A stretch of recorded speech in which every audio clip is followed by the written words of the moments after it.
Voilà, donc je ne présente pas Jean-Marc, mais vous avez en haut de votre papier la SFCO, et il est président donc, de la Société française de chirurgie oncologique. Nomination récente. Félicitations. Merci. À toi, Jean-Marc. Merci de l'invitation. Donc bonjour à tous. L'idée là, c'est de vous présenter un petit peu ce qui se passe au point de vue historique dans la chirurgie axillaire du cancer du sein, et qui est en fait l'histoire d'une désescalade chirurgicale, et on la retrouve dans beaucoup d'autres domaines.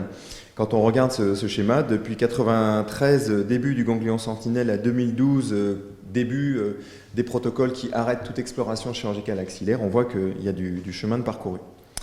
Donc à l'origine était le curage axillaire, qui est une intervention qui est absolument loin d'être anodine, on en reparlera, et qui permet de retirer 15-20 ganglions. Et pourquoi ce curage axillaire? Eh bien, sur des données d'autopsie, il a été montré que les patientes qui décédaient de métastases avaient systématiquement un envahissement ganglionnaire, ce qui a amené à cette chirurgie extrêmement lourde et délabrante du Hallstedt qu'on a des années 1900. Et malgré cette chirurgie, eh bien, les patientes évoluaient avec des métastases à distance, ce qui a permis quand même d'abandonner et d'aller vers des interventions moins lourdes. Les objectifs, comme l'a rappelé Philippe, du curage axillaire, c'est l'information sur le ganglion, sur l'atteinte ganglionnaire, et le fait qu'il soit encore aujourd'hui un facteur pronostic important. Pour autant, est-ce nécessaire d'en retirer pour ça? C'est la question. Et le but curatif, toujours extrêmement controversé, et certainement encore plus dans le cancer du sein. Alors, au point de vue technique, le curage axillaire, eh bien, il y a eu cette description des niveaux de Berg qu'on utilise encore aujourd'hui dans nos comptes rendus, qui est à l'origine un travail d'un chirurgien américain qui a repris une année de procédure chirurgicale, et en décrivant le ganglion du curage par rapport au positionnement du petit pectoral, avec l'étage 1 en dessous, l'étage 2 en arrière et l'étage 3 au-dessus du muscle petit pectoral. Ce qui a permis de montrer que l'envahissement ganglionnaire se faisait de proche en proche, en fait, depuis les étages les plus bas de l'aisselle vers les étages les plus hauts. Et cette donnée des années 50 a été reprise et validée sur un plus gros effectif par Veronesi, qui a bien montré que dans 80% des cas, l'étage 1 était d'abord atteint, puis l'étage 2, puis l'étage 3. Et l'étage 3 tout seul, eh bien, c'était extrêmement rare. Ce qui a amené à cette réflexion de l'envahissement ganglionnaire de proche en proche, et qui aboutit à la réflexion du ganglion sentinelle. Donc le curage axillaire a quand même une morbidité qui est extrêmement importante, puisque quand on veut bien se poser la question et regarder la littérature qui est faite sur des gros effectifs, eh bien on voit que la limitation du mouvement de l'épaule touche 70% des patientes, et on voit qu'à long terme, le curage axillaire affecte le quotidien de plus de la moitié des patientes. C'est très important, en même temps qu'il y a ces réflexions chirurgicales, il y a le développement des démarches de dépistage. Et ces démarches de dépistage amènent à une réduction de la taille des tumeurs. Or, on l'a vu dans les premières diapos, l'envahissement ganglionnaire est lié à la taille tumorale. Et plusieurs papiers ont montré que le développement des démarches de dépistage amenait une diminution de la taille des tumeurs, donc une diminution du nombre de ganglions atteints dans les curages. Et quand on regarde ce papier de 2016, c'est quand même pas très ancien, eh bien on voit que dans cette série extrêmement importante, sur 4000 patientes, 70% des curages sont inutiles. Au début des années 90, dans le cadre du mélanome malin, Morton décrit la technique du ganglion sentinelle, qui avait déjà été décrit en urologie pour le cancer du pénis. L'idée, c'est d'aller regarder dans la zone de drainage lymphatique de la tumeur quel va être le premier ganglion à être atteint. Et Morton montrait avec une injection combinée de bleu et de technétium que le taux d'identification de ce ganglion sentinelle était de 90%. Donc quand on fait l'injection des produits, on peut avoir des chances de trouver un ganglion sentinelle. Et c'est bien le principe, c'est-à-dire d'injecter le produit autour de la tumeur ou autour de l'aréole et d'aller chercher ce fameux premier ganglion à être atteint. Dans le cancer du sein, la technique du ganglion sentinelle standard suppose l'injection de deux produits, quelques heures avant l'injection de technétium, ce qui suppose quand même un service de médecine nucléaire à proximité. On utilise une sonde de détection au cours de l'intervention, et au cours de l'intervention, on injecte le bleu, et cette détection combinée permet de trouver ce fameux ganglion sentinelle. Donc on a des pionniers qui ont validé l'hypothèse puisque c'est bien une hypothèse au départ. Est-ce que ce ganglion sentinelle reflète le statut des ganglions de l'aisselle? Et donc il fallait dans un premier temps faire pour les patientes à la fois un sentinelle et un curage pour être sûr que quand le sentinelle était non atteint, le curage était lui-même non atteint. C'est cette concordance qui était vraiment primordiale. Et on a cette étude publiée dans le New England par Cragg qui montre que le taux de détection est de 93% quand on utilise les deux techniques et que le taux de faux négatif, c'est-à-dire le risque d'erreur, de dire que le sentinelle est négatif alors que le curage est métastatique, eh bien ce taux d'erreur est de 10%. On retrouve la même étude, mais cette fois-ci avec que du bleu. Et là, je vous invite à regarder, parce que c'est quand même assez intéressant. Quand on utilise le bleu seul, eh bien, le taux de détection est de 65%. Or, quand on ne trouve pas un ganglion sentinelle, on fait un curage. Donc, on va à l'inverse de la technique. Donc, il faut essayer d'utiliser les méthodes qui vont augmenter le taux de détection pour aller vers une détection la plus fréquente que possible. Et très important, les modifications, et ce sera redit bien sûr, les modifications entraînées par la technique du ganglion sentinelle sont aussi anatomopathologiques et il faut absolument que le collègue anatomopathologiste applique des techniques très particulières à ce ganglion par rapport à ce qu'il appliquait pour les techniques de curage. La question de l'extemporané sera certainement réévoquée, mais je tiens juste à dire au point de vue raisonnement que le fait de pouvoir dire en cours d'intervention est-ce que oui ou non le ganglion sentinelle est métastatique, est-ce que oui ou non on fait un curage, permet d'éviter de réopérer la patiente. Et si le collègue anatomopathologiste se trompe et dit bah non, finalement je t'ai dit que c'était négatif en cours d'intervention, mais l'analyse définitive dit qu'il faut la réopérer, et ben c'est pas grave du tout, c'est pas une erreur, parce que si on fait pas d'extempo, c'est 100% des patientes qui ont un ganglion métastatique qui doivent être réopérées s'il y a une indication de réopérer. L'extempo permet de limiter ce taux de patientes réopérées. Alors très intéressant, l'évidence que le ganglion sentinelle est équivalent en termes de survie au curage est une information qu'on a obtenue grâce à un énorme essai randomisé américain qui a été publié en 2010. Or, vous l'avez vu, la technique du ganglion sentinelle pour le cancer du sein a été adaptée en 1994. Donc il s'est quand même passé un certain nombre d'années et dès les années 2000, les équipes françaises se sont mises, comme le monde entier, à la technique du ganglion sentinelle. C'est apparu dans nos recommandations nationales en 2005. Et l'essai qui a prouvé qu'il y avait une équivalence entre les deux, en fait, a été publié en 2010, montrant qu'on avait bien un taux de détection de 97%, donc c'est quand même très très important, un taux de faux négatif aux alentours de 10%, et une équivalence en termes de survie, qu'on fasse le sentinelle plus ou moins curage ou le curage, on n'a pas de défaut de survie, donc il n'y a pas de risque pour les patients. C'est important de savoir que la technique du ganglion sentinelle a été validée par quelque chose de très maîtrisé à travers de véritables études scientifiques publiées dans les meilleures revues. Les critères de qualité sont le taux de détection, le taux de faux négatif et les risques de morbidité. Et la morbidité, elle aussi, a été évaluée dans des essais, notamment celui-ci, qui était un essai britannique, qui comparait le ganglion sentinelle versus le curage en termes de qualité de vie et qui a montré que, certes, le ganglion sentinelle avait de façon significative beaucoup moins de morbidité que le curage, ça c'est très important, mais il en a quand même. Ce n'est pas de la magie, c'est de la chirurgie, et donc il y a bien quand même, et ça les patients doivent le savoir, il existe quand même une morbidité axillaire de l'épaule liée au ganglion sentinelle.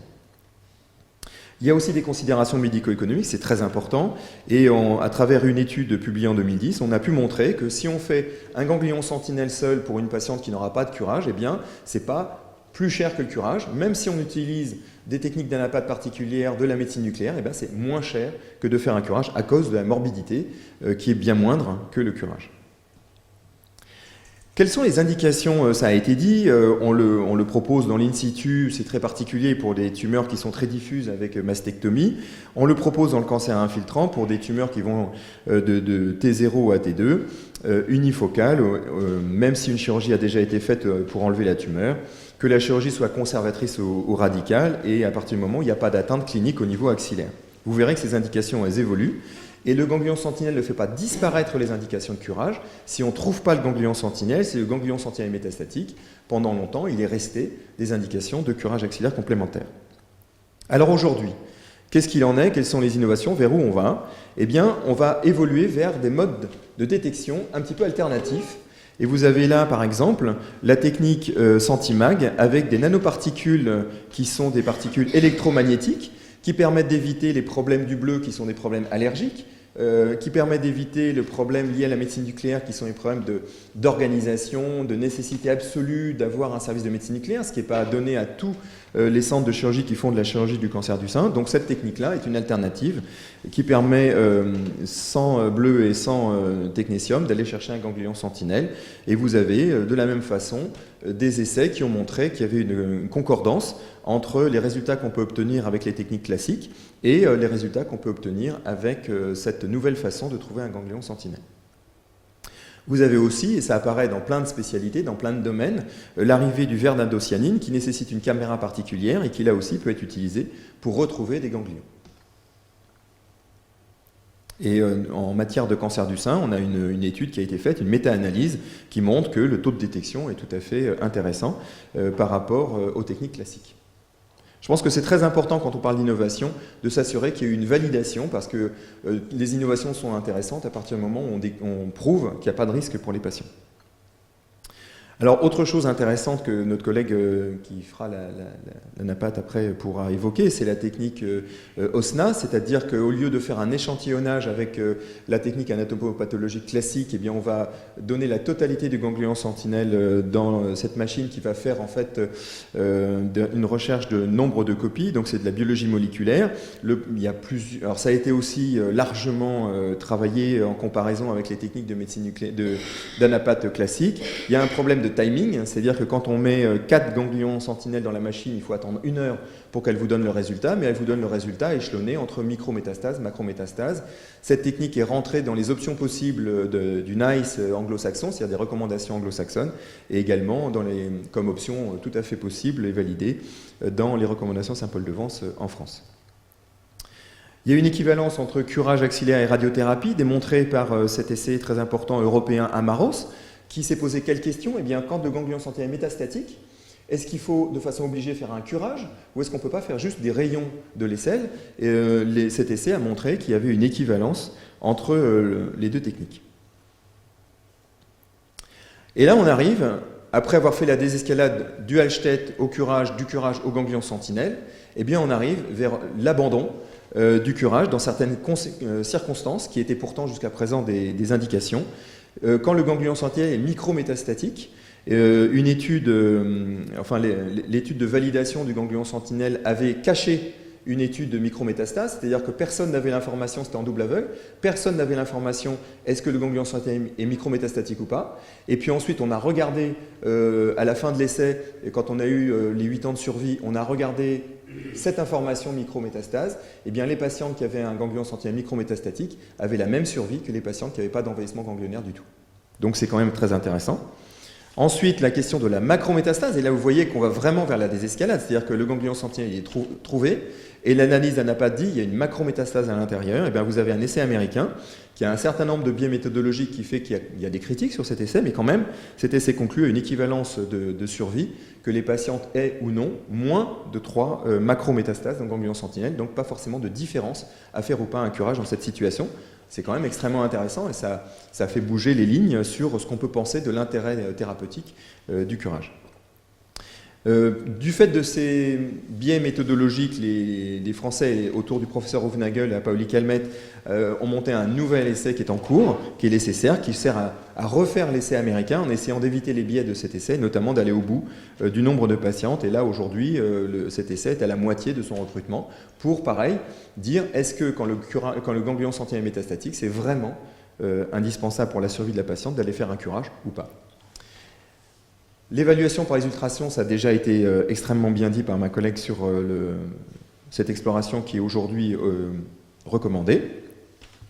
Et puis on arrive à la fin du topo. Maintenant, est-ce qu'on a des raisons de penser qu'on pourra ne plus faire aucun geste chirurgical au niveau de l'aisselle pour des patientes qui ont pourtant un cancer du sein? Eh bien, on a là un essai...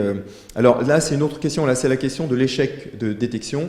Quand on ne trouve pas le ganglion sentinelle, est-ce qu'il faut faire un curage? On a les Pays-Bas qui ont repris une série très importante avec notamment 400 patientes qui avaient une échec de détection et pas de curage. Et on voit que l'absence de curage dans cette situation particulière où il n'y a pas d'évaluation, dans ce travail-là, montre que la survie est un petit peu moins bonne et que cette survie est rattrapée par la réalisation du curage. Et puis l'abstention de tout geste axillaire. Vous avez 2 essais qui sont en cours qui ne sont pas des projets, qui sont en cours, l'un en Italie et l'autre, vous verrez, entre l'Allemagne et l'Autriche. En Italie, vous avez le Sound Trial, qui est un essai qui s'adresse aux patients qui ont un cancer du sein T1N0, avec une exploration axillaire qui est négative.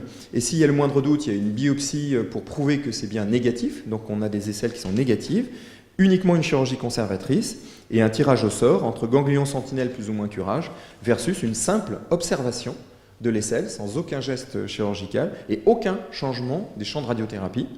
L'objectif de cet essai est la non-infériorité des deux techniques sur la question de la survie sans récidive, et l'objectif attendu est de 1500 patients. Donc vous voyez que là, on va vers une réflexion autour de l'intérêt du geste axillaire. Et puis ce deuxième essai qui est entre l'Allemagne et l'Autriche, les inclusions vont un petit peu plus loin, puisque c'est des patients qui sont T1, T2, N0, exploration ultrason de l'aisselle également qui doit être négative, là aussi une chirurgie conservatrice. Et on a 2 randomisations dans cet essai. Alors c'est un petit peu compliqué à comprendre, c'est-à-dire qu'on a une première randomisation qui est entre le sentinelle et rien du tout. Et ensuite, dans le bras sentinelle, certaines patientes vont avoir un envahissement de sentinelle. Et là, il y a une deuxième randomisation. Si le sentinelle est envahi, tirage au sort entre curage et rien du tout. Et donc cet essai INSEMA est en cours entre l'Allemagne et l'Autriche. Et l'objectif, c'est non-infériorité sur la survie sans récidive. Et l'objectif en termes de nombre est de 6000 patientes. Et ensuite, il reste quand même la dernière question qui est le ganglion sentinelle alors que la patiente a une grosse tumeur au départ, une chimiothérapie néoadjuvante dans l'objectif d'essayer de réduire la masse de sa tumeur mammaire pour conserver son sein. Et dans ce cas-là, aujourd'hui, c'est une recommandation non seulement française mais internationale d'aller faire un curage pour ces patientes. Et on peut se poser la question quand même, puisque quand on fait les curages, eh bien, dans un certain nombre de cas, ce curage est négatif. Donc il y a 2 situations. Il y a les patientes qui n'ont pas d'envahissement ganglionnaire avant tout traitement. Pour ces patientes-là, une étude française que j'avais eu la chance de mener avec tous les collègues français et qu'on a présenté en communication orale à San Antonio cette année, qui est le congrès international sur le cancer du sein, eh bien cette étude a montré que pour les patientes qui n'avaient pas d'envahissement ganglionnaire au préalable, après leur chimio néoadjuvante, on pouvait faire un ganglion sentinelle sans curage. Le suivi à 3 ans montre une seule récidive sur plus de 400 patientes. Deuxième situation, c'est la situation, et c'est peut-être la seule indication qui va rester de controversée, c'est les patientes qui ont un envahissement ganglionnaire prouvé par biopsie avant la chimiothérapie néoadjuvante. Elles ont leur chimiothérapie néoadjuvante. Peut-on leur faire juste un sentinelle? Aujourd'hui, on est obligé de répondre non. Pourquoi? 2 essais très importants sur un nombre de plus de 400 patientes ont montré que le taux de faux négatif était bien trop important. Pour ces patientes qui ont déjà eu leur chimio, donc l'essai de la tumeur dans les ganglions est beaucoup plus grave que le taux de faux négatif des patientes qui n'ont pas eu leur chimiothérapie néoadjuvante. Donc ça reste aujourd'hui une contre-indication et des essais sont en cours. Et en France, on propose un essai notamment pour essayer de sélectionner, grâce peut-être au fait de clipper le ganglion métastatique avant tout traitement et d'aller retirer ce ganglion-là, et peut-être que lui, ce sera peut-être la façon d'aller vers cette ultime étape où on pourrait faire encore de la désescalade sans prendre de risques pour la survie des patientes. Donc au total, on voit bien une désescalade chirurgicale, et là l'exemple du cancer du sein est vraiment très intéressant parce que c'est vraiment typiquement de la désescalade, puisqu'on est parti d'une intervention assez lourde, bien évaluée, toute sa morbidité, pour aller vers le ganglion sentinelle dès les années 90, et puis aujourd'hui aller vers des nouveaux essais qui pourront peut-être aller vers une abstention de tout geste chirurgical. Et tout ça, ce n'est pas seulement des chirurgiens dans leur coin qui ont des idées, mais ce sont des idées qui sont poussées vers des essais, qui sont menés à terme, qui sont publiés pour prouver quand même, parce que toute évaluation d'innovation, toute désescalade chirurgicale, c'est extrêmement intéressant, mais il faut prouver qu'il n'y a pas de risque pour les patientes. Et puis, c'est lié au fait que la chirurgie n'est pas seule pour le traitement des patientes, qu'il y a le dépistage qui limite la taille des tumeurs, qu'il y a les progrès de chimiothérapie, de thérapie ciblée, de radiothérapie, qui permettra d'aller petit à petit vers un abandon progressif mais contrôlé de la technique du ganglion sentinelle. Je vous remercie. Oui. Merci Jean-Marie.